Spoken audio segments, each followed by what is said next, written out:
wrestling from today in the past. It's gonna be a blast. Johnny and Harmon are the main event podcast. Hey, Big Bad Harmon, what is going on? How are you? Oh, just trying to finish up the show last minute. Unbelievable. You are the worst. I love when I really like, am. Hey, you get your matches ready, and you're like, oh shit, nope. Like, what are we doing? What are we doing again? Unbelievable. It really is true, man. You show up. That's what the fans love, though. You know, that's what the listeners, listeners love. I don't know. They must. They keep listening to the show, so that's good. But yeah, so we're gonna do a fun one tonight. It is Fantasy Fun Week, and WrestleMania just happened. So we thought it'd be fun to make up some fun little fantasy WrestleMania cards, pitting the superstars of the current roster against some of those of the past. I love those matchups, like Fantasy Warfare. I remember the old WWE magazine used to do like Fantasy Warfare in every episode or every issue, and it was really cool to see who they'd pit against each other and like do the advantages and disadvantages. And we're not going to probably go that deep into it, but we'll throw out some fun names. And here to help us do that is the man behind That Wrestling Club. Welcome back to the show, Mr. Michael Gray. How are you, man? Hey, man. Thanks for having me. Yeah, dude. Yeah, it's been a while. You were on last season, I think probably right around this time, right around Mania time or right after Mania time, because I think it was either right before or right after, because I know you were going down for WrestleCon, and you did that again this year, correct? Yes. Yeah, I think you're right. I think we talked about WrestleCon last year. So yeah, it was around this time. And we did WrestleCon again this year in New Orleans. Nice, man. Who'd you get the schmooze with down there? I saw some pics, but who'd you get to hang out with? WrestleCon's really cool because they pretty much bring in almost everybody that's not WWE related, and you actually find a few people who are still WWE related still show up to WrestleCon as well. So we were hanging out again with Al Snow and the Collar and Elbow guys, who are awesome. Nice. We had Mean Gene, we had Kevin Nash, and then my guest this year was X-Pac. So I did 3 days with X-Pac, doing a signing with him, talking about his podcast and him meeting all the fans, and it was pretty cool. And actually, the way they had it set up this year, right behind me was another promoter, and on Friday, they had Sting at their table. So literally standing behind me, doing all his autograph signings was Sting. So I was chit-chatting with him a little bit. Nice. And I was like, man, like, hey, you seem like kind of a big deal around here. You're the new guy, right? And he was like, yeah, that's me. And then who's this next day, that's what he was saying. Yeah. The next day, they had Trish Stratus and Lita behind me. So I'm kind of sitting at my table waiting for X-Pac to show up. And I get this tap on my shoulder, and I turn around. It's Trish Stratus, and she's got like these little Post-it pieces of paper in her hand. And she's like, hey, do you know where there's trash? And I was like, you know what? I'll take it for you. Just, I don't have any problem taking your trash. She was so sweet, really nice. And that was kind of our grabbed thing. Her hands, and it was like awkward because he wouldn't let go. And she's like, dropped no, to my knee. How adorable is that? Do you know where the trash is? Yeah, it was so cool, cute. man. It was really cool. And then later on in the day, I kind of looked over at her table, and she had some Post-its piling up, and I looked at her and I'm like, Trish, like what's this? What's this trash? We were talking about this earlier. And she kind of goes, oh my God, I'm so embarrassed. No, she was really cool, and I got a picture with her, and she was kind of busting my chops a little bit, which I love. So yeah, man, just little things like that, just that not everybody gets to experience, and I'm lucky enough that I got to do it. So it's really cool, Yeah, man, that's awesome. WrestleCon's awesome. So for some of the newer listeners of the show who maybe weren't around last season, fill them in a little bit just about what That Wrestling Club is, maybe if they haven't heard of it. So what's going on with That Wrestling Club? You guys have had some pretty awesome autographs this past year. I know Braun was a big one. Nia. I mean, tell us a little bit about that. Yeah. So that Wrestling Club's a monthly subscription box. We're sending out boxes every single month with exclusive items, DVDs, autographs, figures, collectibles, lapel pins, and it's really just a mystery. We don't really do themes or anything, so you really don't know what you're going to get. We try to keep it as much of a surprise as possible.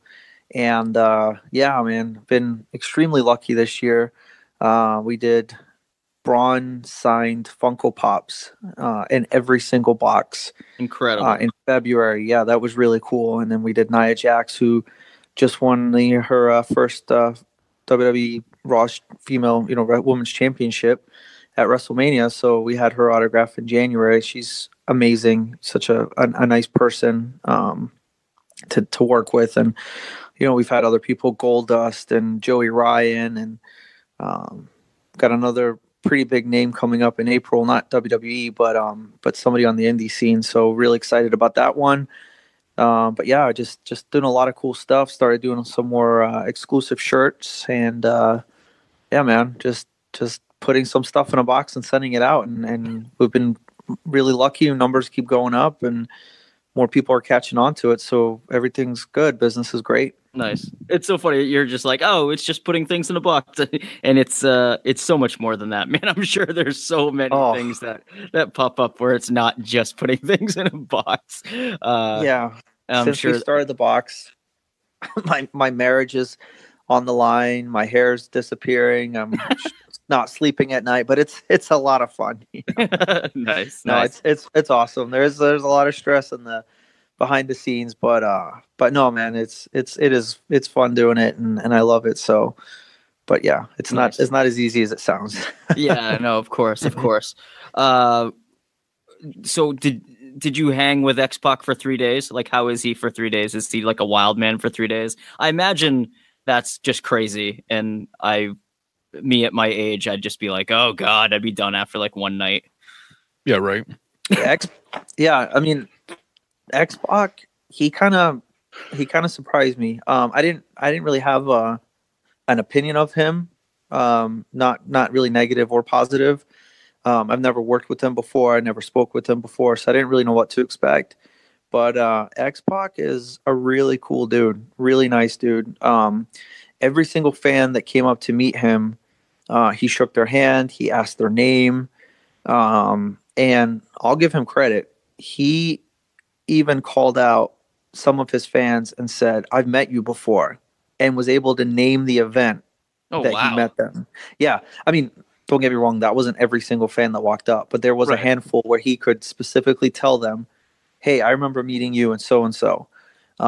Yeah, he had a lot of time for his fans, and that goes a long way because people are spending literally thousands of dollars to come in for WrestleMania. They spend hundreds of dollars at Wrestlecon, and there's some talent that they don't even look up. They sign whatever it is you're having them sign, and you move on. And he will sit there and talk to you. And if there's not a line, he'll spend a few minutes chatting with you. And I thought it was awesome. He gives them a little more than just the autograph. They get a few minutes with him, and he's a really cool guy. And I think it was Saturday. We wrapped up for the day, and he headed downstairs, and somebody stopped him in the lobby and said, "Hey, man, right across the street, we got a room full of Make-A-Wish kids. Would you mind coming over to say hello?" And X-Pac, without hesitation, bolted across that street. Nice. And he went in there and he met the Make-A-Wish kids completely unscheduled, didn't ask for a single thing in return. He went in there and said hi to all of them. And I mean, he's just, he's a really cool guy, and I would definitely work with him again. And if you ever, I don't know if you've met him before, but if you ever get the chance to, I would definitely put him on your list because he's a really cool guy. Nice. Oh, that's cool, man. When people turn out to be really cool like that, because I mean, I don't know. There's all these. Yeah, I think every wrestler has like a good opinion or a good like kind of legacy and a bad legacy too, And I think he's one of those guys that like sometimes people shit on, but then also sometimes people like say like what you said, like, "Oh, I've worked with him before. He's great." That's really cool to hear that he's such a cool guy. Yeah, here's my thing with that is there's always two sides to every story. Yeah, so, of course. obviously I can't speak for certain people or specific moments, but if somebody's telling you they had a bad experience with X-Pac, I'm pretty sure there's another side of the story that you're not hearing about, because like I said, I was there with him for 3 days, 8 hours straight each day, and I can't say a single bad thing about the guy. Oh, that's cool, man. So you've got an event coming up this summer, correct? That wrestling event. Very cool. Tell us a little bit about that. I know you got some big names lined up for that show. Well, I've been doing some more conventions, getting out there, hanging out with the fans. I'm not, I'm a fan myself. I don't put myself in a category of the wrestlers or anything like that. But being in amongst the fans and being a fan myself and meeting all the different wrestlers and being a part of the conventions, I think they're really cool. And being a part of that atmosphere. And I wanted to create that and do something like that here in Orlando. So yeah, I put together this convention and dealing with different people and making some deals. But so far we've announced, I believe it's 10 different wrestlers for the event so far. And it's not until July 21st. So, hoping to announce more names in the next couple weeks. But yeah, I'm really excited about it. Some of the people we have coming in, Kevin Nash, Scott Hall, we're doing an NWO VIP package with them. We got Jake the Snake, who's going to do a Q&A. Jim Cornette's coming down. We're going to give him a live mic, and he's going to tell some stories. Oh, boy. Yeah, exactly. Billy Gunn's going to be there. Shane Helms is coming in. We got Rosemary. We just announced Jesse Neal today. Gangrel's going to be there. I mean, we got a bunch of people. Brutus the Barber Beefcake. So I think we've got a good mix of banging and banging. Absolutely. So nice. Yeah, man, just going to put together a convention, do a little Q&A. And if you're a fan and you're in the area, come check it out, man. We want to try to make a day of it. We're going to do a cosplay contest, maybe some video game tournaments with the old school Nintendo, No Mercy, and then maybe a WWE 2K18 tournament as well. So lots of stuff in the works, and general admission is, $20 to get in. It'll be $30 at the door. For $20, you come in, you don't even say hi to a wrestler. If you come in and just watch the Q&A and listen to Cornette on the microphone for an hour, you've got your money's worth. So. Oh, absolutely. For sure. Yeah. That's crazy, man. Cornette just with a live mic. Oh, anything can happen. You don't know where anything that guy's going to go. It's going to be an hour of him bitching about the Young Bucks and how they're killing the business. Yeah. And Joey Ryan, too. Oh, that's right. Yeah. Oh, jeez. Cool, man. So what's the date on that again? That's July 21st. July 21st. In Orlando, Florida, yeah. And it's at the Hilton Orlando on International Drive. And the website is thatwrestlingevent.com. Very cool. Very cool. God, I wish I lived in Florida. Come on down. I know, right? Jeez. I haven't even been down. I haven't been down in Florida in like 2 years now, I think. Maybe longer.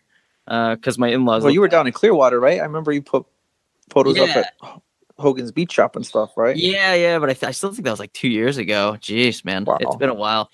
Yeah, my in-laws live down there, and so they live in Sarasota. So it's always fun to go down there, and then like we make the drive up to Clearwater, hit Hogan's shop up. So, but it's funny anytime I got a birthday or something, like I always get something from Hogan's Beach shop. I'm like, oh, perfect. I know it's in this. Box. So, but I love it. Cool, man. Jeez.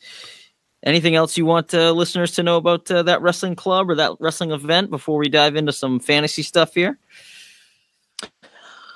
No, I think we've covered it all. Thank you for the airtime there. I appreciate it. No, I think we're good. Thank you. Good. All right, man. Cool. Let's dive into some. Actually, first of all, let's get some plugs out of the way. We got to plug some quick shit here. Some of our stuff. Listeners at home, you guys can check us out on social media at Main Event Pod. That's Facebook, Instagram, and Twitter. We're on Podbean, iTunes, Stitcher, Google Play, TuneIn Radio. We've got a hotline, which you guys can give a ring to, leave a message, 929-260-3099. One Mr. Jeff Cannonball left us a voicemail recently, basically calling me out, basically telling me a few words. We'll play that for you. How about we play that for you maybe right now? How about that? Here's Jeff Cannonball telling me off, essentially. So. Hi, this is Jeff Cannonball. I'm calling on behalf of Brandon Kirk and the Rogues as a whole. I just want to say that Johnny Fashion, if you ever, and I mean ever, walk in the bathroom while I'm trying to cut a promo again, that'll be the last time you walk in any bathroom. And then I have to hear that you're going around and talking about your little high school radio show or whatever you call this thing. Oh, Johnny Fashion, you just wait till I see you again, because when I do, you will know what it means to be Rogues till forever. And I don't even care if that last part barely made sense, because you interrupted me once, and now I see that maybe you sent me a little message. Maybe you're trying to apologize. I don't know. We'll see. This has already gone on for way too long. I'm going inside, and I'm going to eat some food! So that was Jeff Cannonball threatening my life. I think I'm just going to have to hold my pee in next I don't think you sound worried enough. So you don't think I sound worried enough? No. I know, right? Oh God, I should be worried. Jesus, he's Jeff Cannonball. You're lucky. You're lucky you peed, or he yelled at you after you peed, and not when you walked in. You might have let it go a little early there. I know. Oh, jeez. You would have done our Martin Stone interview, and he'd been like, "What's that stain in your pants? What's that smell, mate?" Oh God, yeah. Yeah, so maybe I'm just gonna have to hold it next time. Next show, I won't. I'll be too scared to go into a bathroom, thinking that Cannonball and Brandon Kirk are gonna be there waiting for me. So, Harmon, you're gonna have to come with me, like a parent. Like, I'll mean? wait outside. I mean, I don't know, man. Yeah. I don't know, dude. You're gonna have to come in like you're taking your child like to the bathroom. You know, be like, Dad, I gotta go to the bathroom. Let's go. Sorry, I'll send you to the women's bathroom. There's mean men in there. Oh boy. Anyway, so yeah, we'll see what happens with this venture here. Cannonball hates me, and he hates being interrupted. So yeah, we'll see. I'll have Molly bring you into the ladies' bathroom. It'll be fine. Oh, that's true. Yeah. So, oh boy. Anyway, let's talk about something else, and not me getting the shit kicked out of me by a guy that wrestles for CZW. Let's not do that. And as a YouTube show where he eats insanely hot things. Oh God. Oh boy. Anyway, so fellas, I have asked each of you to come up with a fantasy WrestleMania card, a short one, maybe like 5 matches. Nothing crazy. Like this year's WrestleMania had like about 32 matches on it. So maybe just a short, 5-match card or so on. But the trick is we're going to pit a current superstar against current superstars against those of the past. So I feel like we could just do this as, like a whole card, like whoever wants to go first, maybe just kind of like say your card, and then we can kind of just dissect it a little bit and kind of rant and rave. No, it's going to go by so quickly. If we do it by match, like what's your opening match, Johnny? My opening match? You want to do it that way? You want to do like opening matches and just kind of go round robin style, take turns? Sure.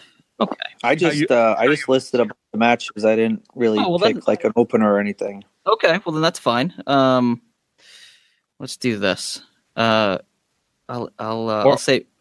Okay, go ahead. No, what were you gonna say, Harmon? What do you want? If you weren't ready, I was gonna go. I've got mine all laid out.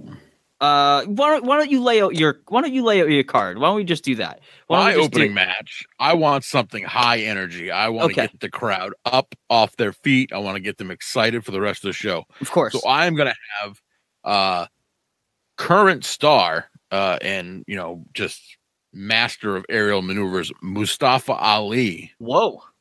Go up against one of the best flyers of the WCW era, Billy Kidman. Wow. That is digging deep into the cruiserweights there, kicking off. This is like an episode of WCW Nitro, Harmon. I'm just kidding. Is this on the pre-show or? Yeah. Is this on the pre-show? Billy Kidman started every Nitro. That's a good hot open for sure. Yeah, absolutely. I like it. Do you? Why did you pick those two guys, Harmon? Just they could just go, right? They could just go. Yeah. They I just mean, go? they were both aerial, both aerial guys. You'll see a lot of flips. Billy Kidman had a more modern style back then, closer to what guys are doing now. Yep. So I think it would be a good match. Is it going to be Billy Kidman in the flock, or is it going to be Billy Kidman in the Filthy Animals, or is it going to be like Fat Billy Kidman, like late in his WWE career? No, it's going to be like Flock Billy Kidman. Okay, the 7-year itch. I love it. Good stuff. Good stuff. So how do you want to do this? Do you want to do you run through your whole card, or do you want like myself or Michael to kind of pick like an opener? You want to do that? Yeah. Okay. Yeah, go ahead. Pick your opener. I will give you my opener. My opener is going to be, oh boy. It's going to be for the Intercontinental Championship. Ooh, I like it. It's going to be a ladder match between Seth Rollins and Edge. Oh, nice. That'll probably kill. Yeah. That's gonna be the opener. I feel like Edge, actually, and Seth Rollins both have experience in ladder matches.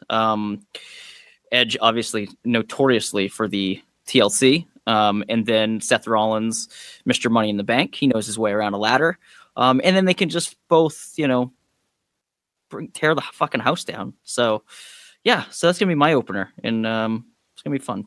Michael Gray, what do you have for us? Well, my opener, I guess, I just picked a bunch of big names. Yeah, that's fine. Paired them together. Okay.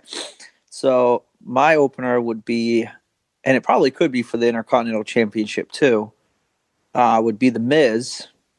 Nice. Versus The Rock. Oh. It's a good match. I'm not really thinking athletic capabilities in this one. I'm more thinking the build up to the match. And I don't know if you guys are a fan of The Miz, but I love The Miz. I think the Miz is awesome right now. There'd be some serious trash talk. What's that? There would be some serious trash talking leading up to this match. Yeah, and I'm thinking 98, 99 Rock, when it was him and Triple H going at it for the Intercontinental Championship, kind of that era, that Rock. Yes. Versus The Miz. I think the build would be awesome, and I think they'd put on a pretty good match. Absolutely. Right when everybody was realizing how good The Rock was with a microphone. Yes. Yeah, exactly. Throwing that eyebrow up. Oh my goodness. Wearing the silk shirt. The silk shirts. Yeah. Yeah. Remember when he just wore wind pants for a while? That was weird. Yeah. He just wrestled in wind pants. That was funny. Oh goodness. Good one. I love that. Or the fanny pack. Or the fanny pack. Yeah. Yep. The Miz is arguably the best Intercontinental champ, right? Of all time. Probably toss up between him and Jericho. I think he's up there. Him and Jericho, I think, are probably the top two at this point. So awesome. I was never really a fan of Miz, but he's grown on me in the last 6 months or so, especially with the Miz Taraj and stuff. I just think he's killer on the microphone, and he's funny as hell. Yeah. And I just think he's the guy right now. So absolutely, definitely would be my pick. Yeah, even when after he blew up at Daniel Bryan on Talking Smack, yeah, I understood what he was saying. He doesn't ever get hurt. He is always here. Mm-hmm. He has been around for 10 years now, 15 years now. It's you're right. He is pretty awesome. Yeah, yeah. And then the whole tweet out, he was doing over WrestleMania, I dare you to send me a picture of myself, or on the marketing material, and nobody could really find anything with him on the banners or anything like that. And he's one of their hottest guys, but he's not afraid to kind of point that stuff out.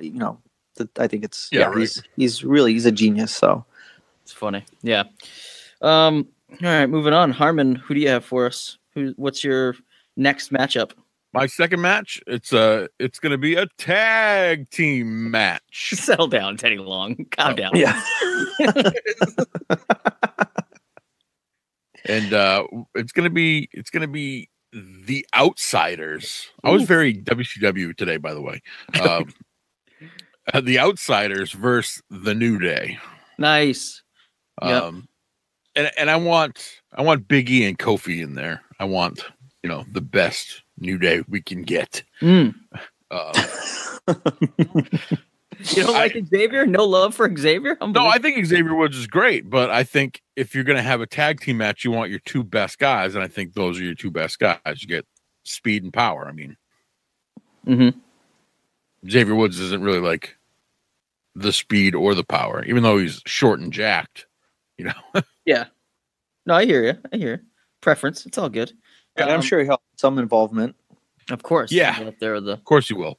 But, you know, like really, really bad guys versus, you know, super baby faces. You know, the New Day is like at their peak right now, you know, or were probably a year ago as a baby face. You know? Right. It's so funny, too. It's like two totally different teams. Like, they both cause like chaos, but like New Day does it from such an angle of fun, and the Outsiders are just complete dickheads. You know, like they're just badasses, and they just do whatever the fuck they want, and they like take over shows. But like New Day will just throw pancakes around, and everybody laughs, and then we all go home after. But the Outsiders like would like beat up producers and, you know, do all kinds of crazy They would take the trombone and like wrap it around the ring post. And You're right. Yeah. That's a badass. It's a badass match, man. Let's see. My next matchup is also a tag match. I have two here, but I'm gonna go with this one. I'm gonna say the Bludgeon Brothers versus the Legion of Doom. Oh, nice. This match wouldn't last long, I don't think, because all four of them would just be gassed. But it's going to be hard hitting, and it's going to be basically whoever knocks the other person's head off first. So, man, I don't know. Like, it's going to be like a bunch of angry dads. You could have it be a last man standing match, and it would still only be 12 minutes long. Yeah, if that. Yeah. Yeah, that would just be a really hard hitting match. I think all four guys just technically, I mean, like Harper's pretty sound if he wants to get in a wrestling match, but and Rowan's a beast. Yeah, like they're just gonna throw haymakers. All four of these guys just throwing like just crazy lariats left and right. It's just gonna be clothesline after clothesline. Yeah, lariat, lariat city, buddy. so yeah, that's what I'm going with, just to kind of continue from that first match. Resthold City. Oh, yeah, Restholds, yeah. Michael, what do you have for us? What's another matchup for you? All right. This one, actually, I had another one, but I changed it. So there you go. This is the new one I came up with, and it's going to be a women's match. Mm-hmm. And it would put Charlotte Flair against Chyna. Ooh, nice. And yeah, I'm a huge fan of Chyna. I think this whole women's revolution that's going on right now, I mean, if anybody was at the forefront of that, it was her, and she's definitely not getting enough credit for it. And, first woman in the Royal Rumble, first ever first ever female Intercontinental Champion, even hitting number one contender for the men's, heavyweight championship. I mean, no women's ever come that close since her. And I just think that, she probably wasn't the best in-ring wrestler, but the fact that she could get in there and tussle with the guys, she was amazing. And even some of the matches she had later on in her career with Lita and stuff were really good. So I think her and Charlotte could put on a really good match. Yeah, I think so too. Charlotte has definitely got like the size, and she's like freakishly athletic. Charlotte Flair to me is like the perfect wrestler. Like she's just got like everything, like athleticism, size. She can talk in the mic, and she's got like obviously that flair, kind of like prestige. That definitely does her not ring hurt. Presence, her entrance, everything. Yeah, which is so funny because we've all kind of seen her like develop, even when she first came into NXT, and it was like, she was like so stiff at first, and she's just really come into her own. And I think when her career is done, I think she'll be like the best women's wrestler ever. Like when all is said and done, I think she's she's just got everything going on. So, but that's a fantastic matchup, man. Charlotte versus China. Whew.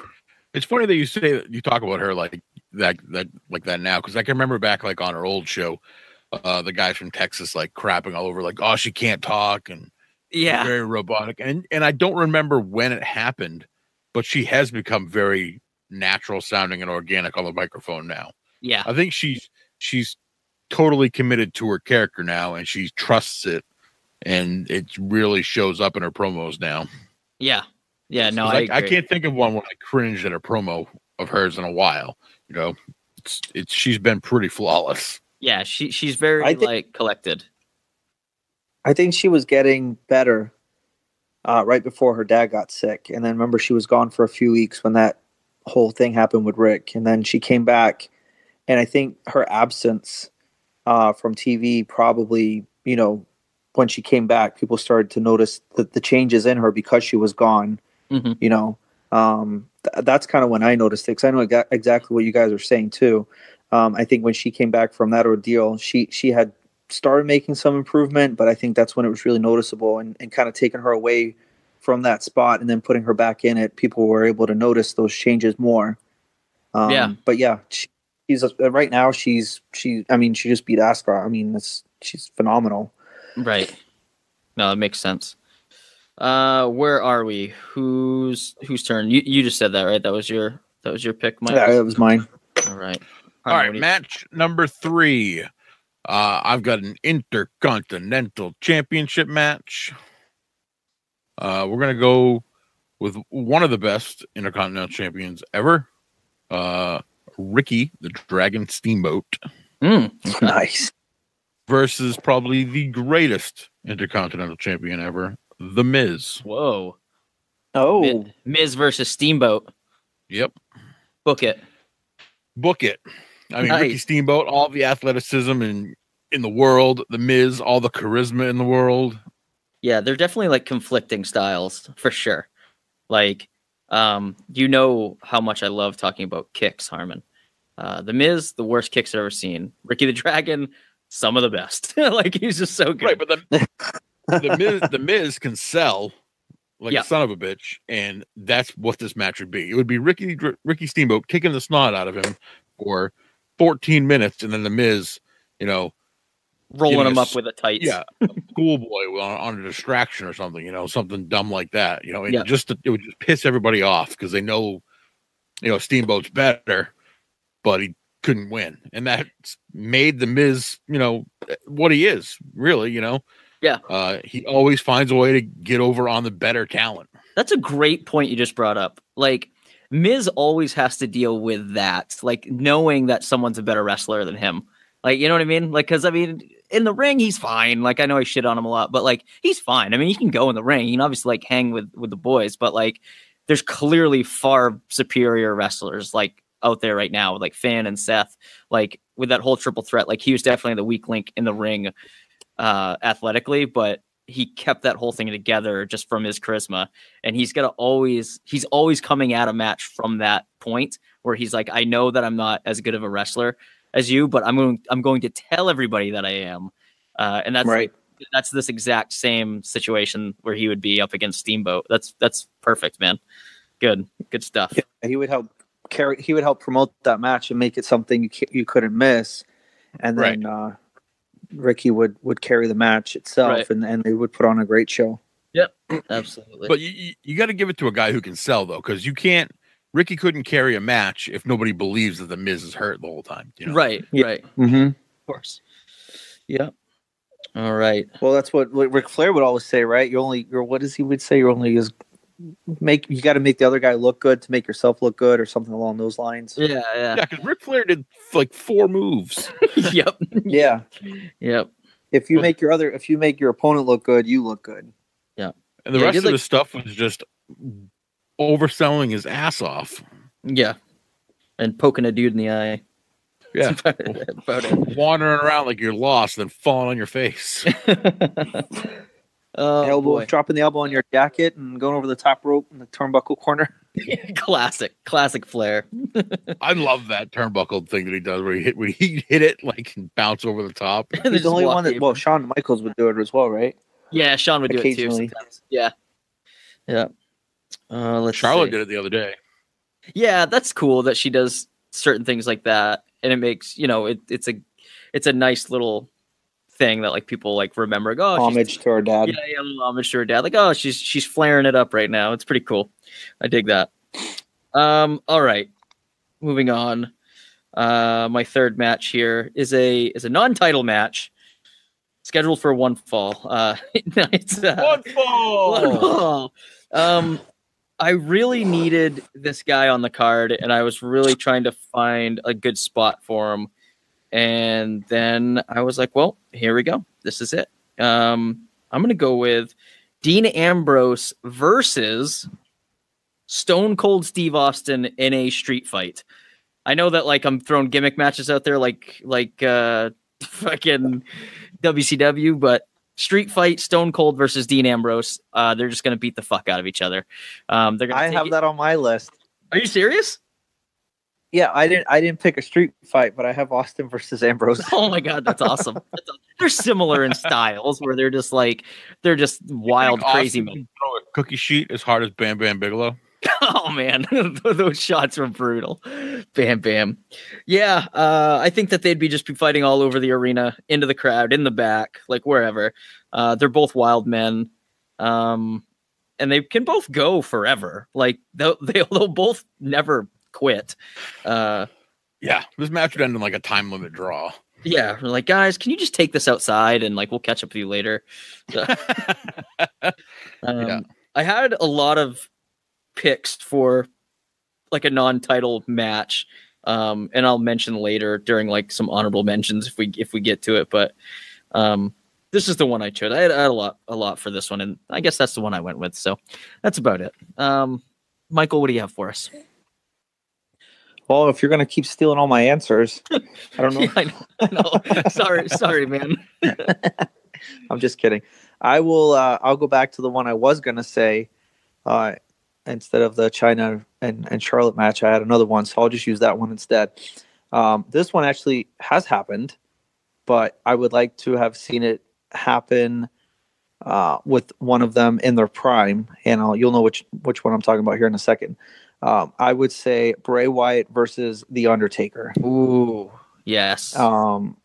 So obviously we've had this one, WrestleMania 31, but the build was horrible. Undertaker wasn't even present for Bray that. had to really carry that. Yeah, I think if you took 1999-98 Undertaker versus Bray Wyatt, and they were both full-time, the promos would be amazing. The whole, lightning and darkness and all kinds of crazy shit would be awesome. And then I think in-ring capabilities, I think Bray Wyatt's got a pretty rough style, and I think the Undertaker's got a pretty athletic style for being a man his size. So I think they could put on a really good match if both of them were on top of their game. The build would be cool, and I think the match would be awesome. I love it. I love that whole. I liked when that match happened, but I really wanted Taker to be present during the build, and I really got bummed out that Bray did 100% of the build for that match, and then still ended up losing, like at Mania. Yeah, I think even if it was like a later Taker, like when he came back after the American Badass, like when he first came back as the Dead Man, like that Taker at WrestleMania 25 when he was Shawn Michaels. Yeah, it would have been cool. It'd be cool to see like American Badass Taker and then Bray like poke at him during the build, and then get like the Dead Man back. You know what I mean? Like that would have been cool. Interesting. Yeah, I love it.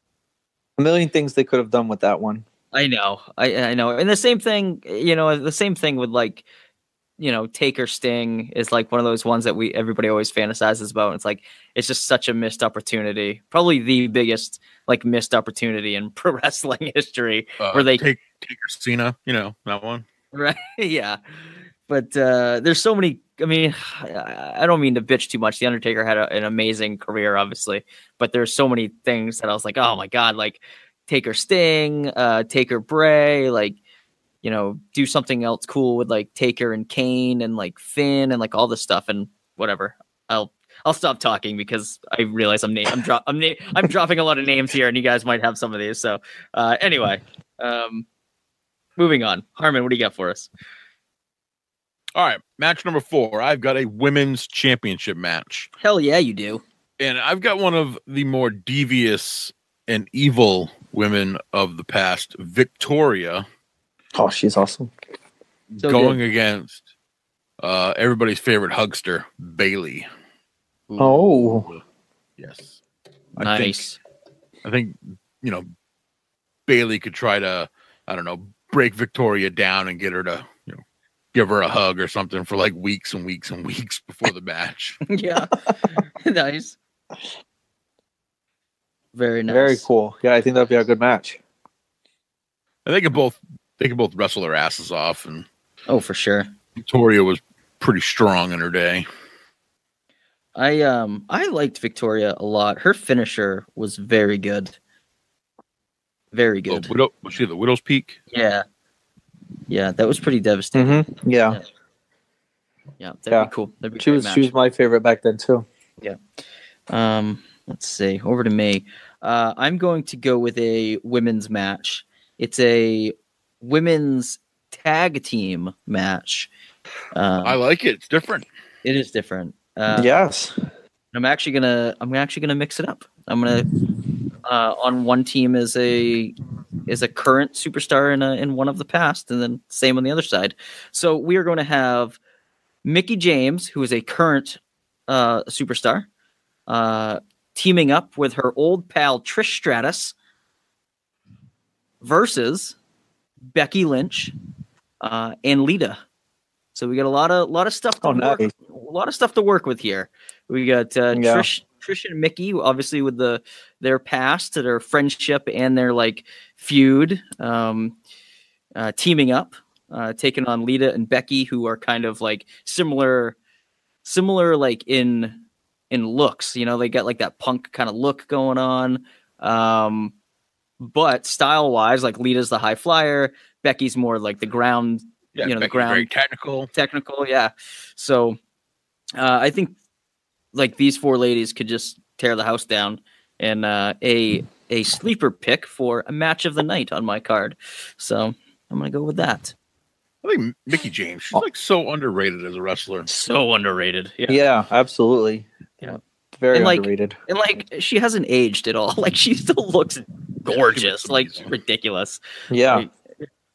Always been a Mickie fan. She was my gal back in the day. She can freaking go, man. She still can go. And I like that she's in this spot now where she's kind of working with like younger talent and putting them over whenever she gets the chance. And then I'm sure these She must ladies be are pretty happy with like not having to be bi-curious Nikki and like trying to kiss everybody every night.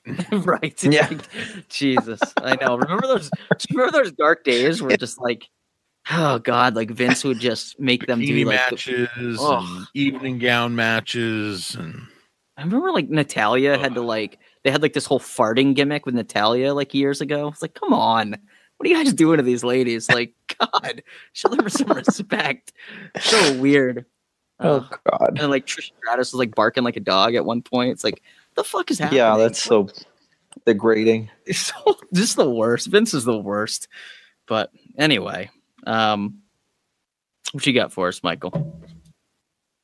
All right. Well, I have Braun Strowman Oh, holy shit. versus Andre the Giant. Yep. I was thinking about something like that, and that's great. God. And I'll tell you why. Because I will be completely honest with you.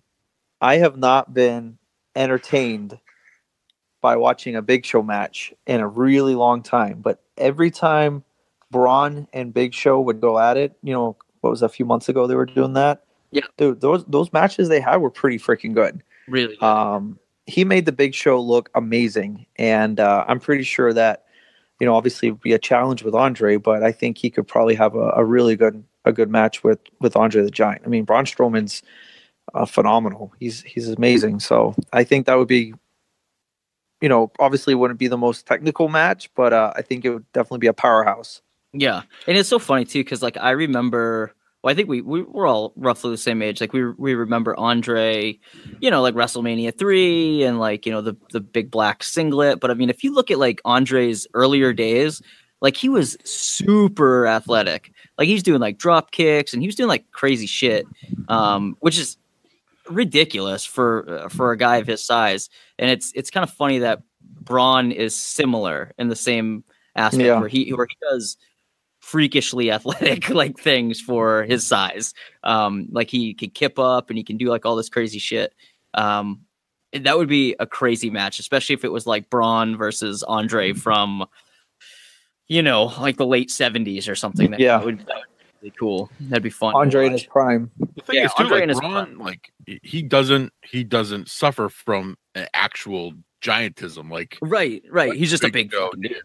Or he's just huge. Yeah, and he's kind of like he's probably at like the peak level of athletic performance he can be at for a guy his size. Right.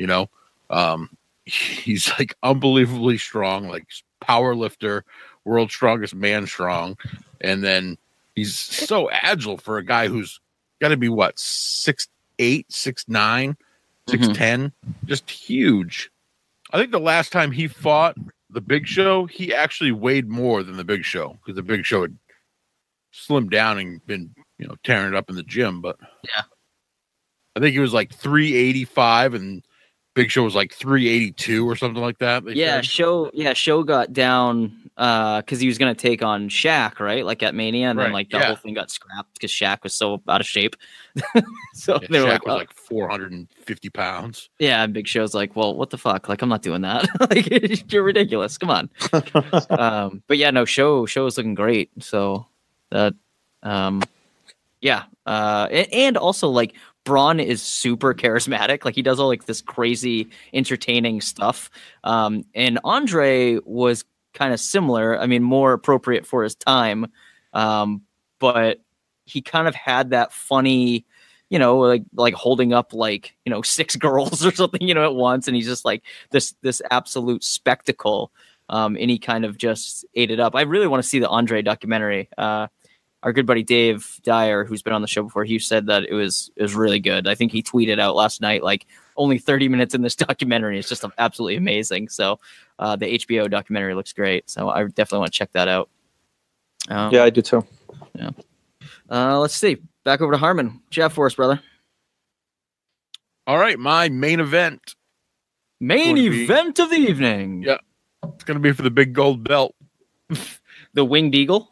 No, the big gold belt. The WCW one? Championship, yeah. The WCW? Yeah. And we're going to have AJ Styles. Wow. Probably the best wrestler of all time. Wow, that's a bold statement, but all right, go for it. Versus Crow Sting. Holy shit. That's weird. It's a weird matchup. I mean, I love it, but that's fucking great. Wow. Like Jesus, cocky, phenomenal AJ Styles versus brooding, don't know if he's bad or good, hanger from the rafters, Sting with a baseball bat. Just going to point his bat at AJ. Oh, that's neat. I like that matchup. That's good. Yeah, I love it. Yeah, Sting, dude, in his prime was fucking great.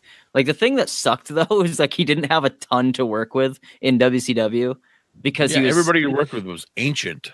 Everybody, they were all old and like they couldn't fucking wrestle either. That's the problem. Is that he was having like main events with like Goldberg, Hulk Hogan, or Hogan. Yeah, or Hogan couldn't move by then, and like Nash didn't want to move. Yeah, so like Nash who didn't want to move. Worked at the slowest pace most ever. Of the time in the corner. Yeah, but like that would be really cool because like AJ can obviously go and he could like carry the match athletically, and like Sting is a guy that didn't, like I just said, he didn't have a lot to work with in his prime. He could really show his skills off, like about how technical he could be, because Sting was really fucking good. Like, yeah, he could sell like a champ, and then he could fire up like nobody, and get that comeback going on. Splashes in the corner, mat wrestling, chain wrestling in the middle of the ring, to start Yeah, off with. Whenever he did get somebody good to work with, like in WCW, like if DDP, I still remember this. I still remember watching like some random Nitro, and it was like Sting versus DDP, and I think Sting was the champ at the time, and they were both faces, and I was like, what is going on? Why is there no good guy and bad guy? Like these are two good guys like fighting each other. Wasn't that like right before DDP went bad? I don't think so. I think it was before DDP became champ. I think it was like, because I remember this was like one of those gatekeeper moments for DDP where it's like he's clearly upper echelon and he will be the champ someday, but it just like wasn't his time yet. And it was just, I just remember seeing it as a kid and being like, this is fucking awesome. And they put on like an amazing clinic just to like close out Nitro. And I was like, this is great. So whenever Sting got somebody good to work with, like a DDP, or like when Brett came over, him and Brett had some really good matches together. He really did shine. It was just a bummer that he, had to work like Luger or like Hogan, guys that were just like, just not the best technical guys. And he had to like, he had to like bring out his character and, and kind of be like that badass, like in the shadows kind of Sting guy, which was still awesome and cool. But, then you got in the ring and you're like, oh, okay, I see what this is. But no, that's a great matchup, man. Styles versus Sting. Very good. Very good. All right. My main event is going to be Daniel Bryan, because you guys know how much I love Daniel Bryan. For the heavyweight championship, we're going to have Daniel Bryan versus Shawn Michaels. Teacher versus student kind of a thing. It should have happened by now.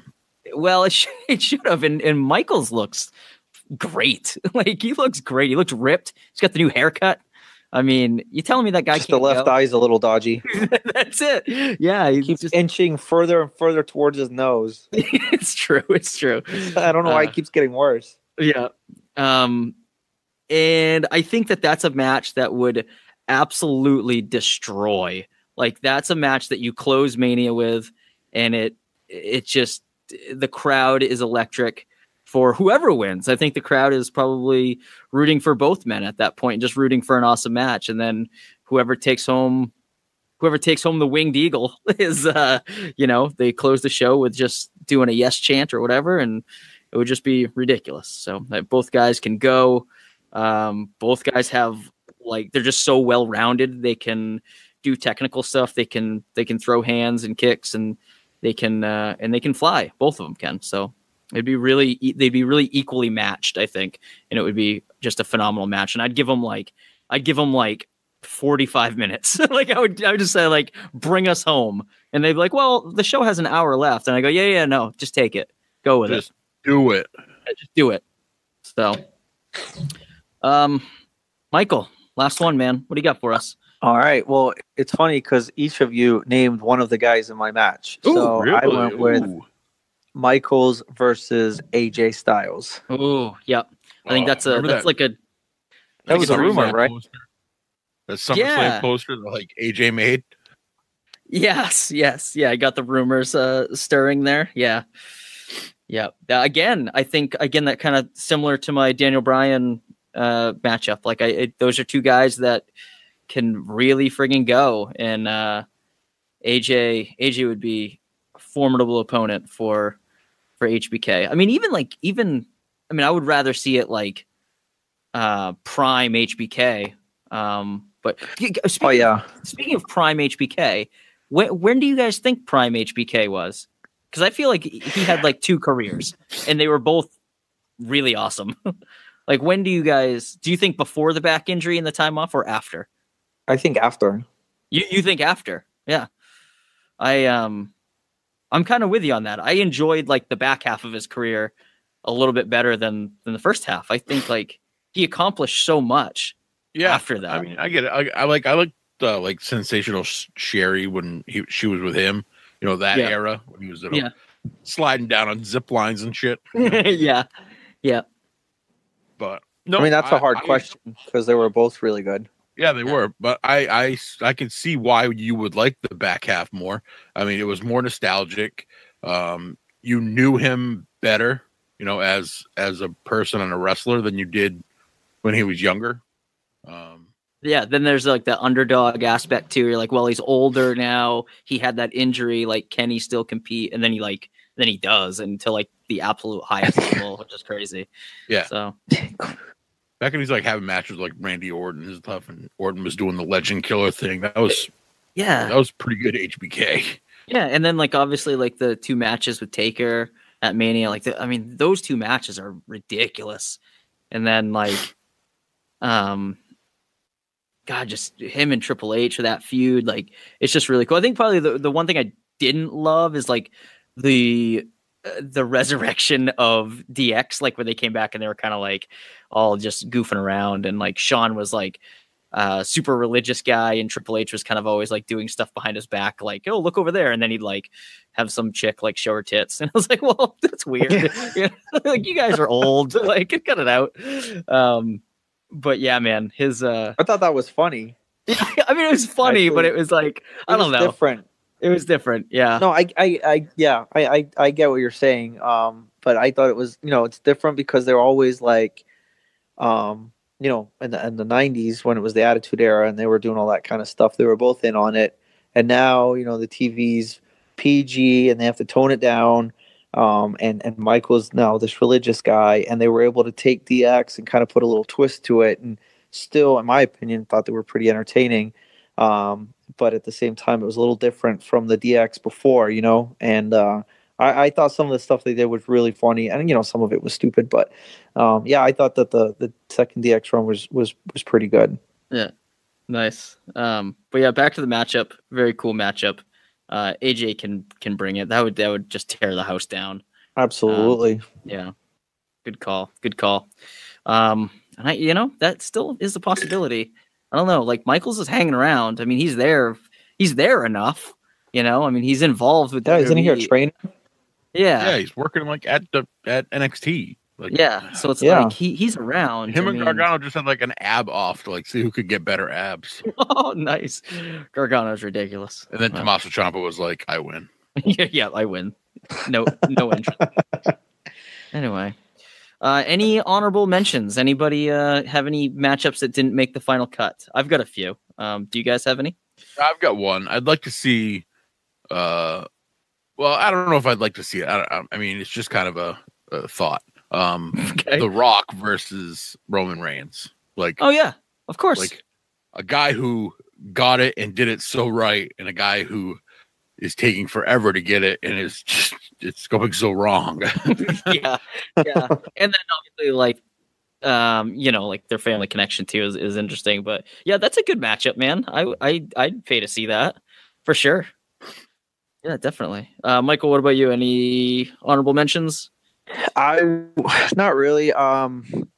If I could change a match, I would have changed The Rock versus Hogan at WrestleMania 18. Yep. And I would have put Hogan versus Austin. Ooh, yeah. Yep. I mean, I get it. I get The Rock, but Hogan was the top guy, and my opinion, Austin was the top guy in the Attitude Era. Nobody could touch him. Right. And those two should have went at it. They missed that opportunity. I mean, no disrespect to Scott Hall. I mean, he's a great guy, but Austin and Hogan would have been epic. Yeah. Not that The Rock and Hogan wasn't. I think they did a good job. I just think Austin would have been better. Yeah. Well, I think somebody tweeted out the other day that Triple H is the same age now as Hogan was during that match with The Rock. Oh, wow. Holy crap. Wow. Interesting. That puts it in a perspective for you, right? 49. Wow. I would have bet that Hogan was 60. Yeah, he was rough. What was he say?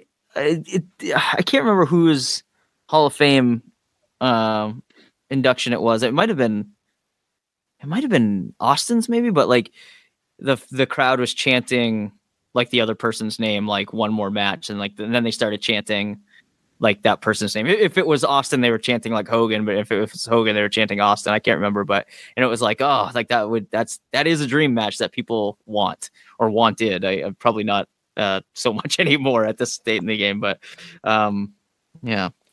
Let's see. I just wonder what goes through Vince McMahon's head when these prime opportunities come up, and he's like, nah. Like, why? What does he think that maybe we could do it next year and it just never happens? Or like, why doesn't he seize these opportunities? Like the same thing happened with Hogan and Flair. Like, you had them in the same company and you didn't have them wrestle at WrestleMania. They faced other people. Like, yeah. Why do that? Why not just give the fans what they want? He's done it so many times. I just don't get it. Yeah, and then sooner or later, like that opportunity does get missed. Like the Taker Sting thing, like unfortunately, like Sting got injured, and obviously he's older and couldn't recover from that, and like he'll never wrestle again. And like then we're just never gonna get Sting Taker when they were there, at the same time. Like they could have done it, but they wrestled on the same pay-per-view. Yeah, why not put them against each other? I know. Stupid. It is stupid. So frustrating. Yeah, I know. Let's see. I had a fun tag team match that I thought would be cool. The New Day versus the Rock and Sock Connection. It'd be like a fun. Oh, nice. It'd be like a fun match, with a lot of pauses in the action just for like shenanigans. Probably a lot of hip gyrating and the Rock just being weird and doing the bring it thing, and Socko would make an appearance. All kinds of stuff. I really tried to find a spot for Taker, and I feel bad that he's not on my Mania. But the tricky thing that I had with Taker was that he's still like on the current roster, and he's been around for like almost 30 years. So it's just like, Jesus, like who would he face that's not on the current roster that he hasn't faced before? I kept coming up with all these names. I'm like, no, they have faced before, like. Or whatever. And I'm like, geez. So I thought like Taker Andre, just because, there were a couple of years, but from when Andre stopped and Taker started. So that was really the only one I had for Taker, except for obviously Taker Sting, which everybody talks about. I had a crazy fatal 4-way for the IC title, but it's, I think that's kind of cheating to get like just star power in there because it's a fatal 4-way. I had Rollins versus Balor versus Mysterio versus Eddie Guerrero in like a fatal 4-way match for the IC belt, which I think would just kill. That'd be the hot open. And then Charlotte versus Alundra Blaze, I think was my women's title match, which I didn't mention, but just two blonde powerhouses just going to town on each other. So what about Cactus Jack versus Mankind? Yes, with Dude Love as a special guest referee. Good stuff. Well, guys, that was a lot of fun, and I love playing fantasy booker for current roster, and fantasizing about past wrestlers versus current roster stuff too. So that's always a lot of fun. So thanks for putting in the effort, fellas, and coming up with some awesome matches. I enjoyed hearing what you guys came up with. All good picks. Let's see. I had a lot of trouble with finding a good tag team from now. Tag team from now? Yeah. Because right now I think probably either like the New Day or maybe the Usos are like the only like tag teams that would be considered. Like what about Strowman and Nicholas, man? Yeah, oh, come on, man. Yeah, right there. Yeah, that was weird. That was really weird. I almost said the Brass Ring Club versus the Bar. Yeah, that'd be funny. We have to like clone. Oh, you want Goldust and Booker T versus the New Day? Oh, there you go. Yeah, that'd be weird. Because you would have Goldust play in with the New Day, right? Because they're crazy and doing all their shenanigans, and he'd be right along with them. And then Booker T's like, "What the hell is going on?" Yeah, times 3. Yeah, what was the deal with that back in the day? Like, why was Goldust like all jittery and like acting weird? Didn't he get like cattle He got prodded or something. electrocuted. Yeah, he got electrocuted. Yeah. Electrocuted. That was And he weird. was so funny. And that's something else that drives me crazy is Goldust is an amazing talent, and they don't utilize him. No. Like, you got this prime guy who could, maybe not the best in the ring, but he's, Are you kidding? even his He's promos amazing in the ring.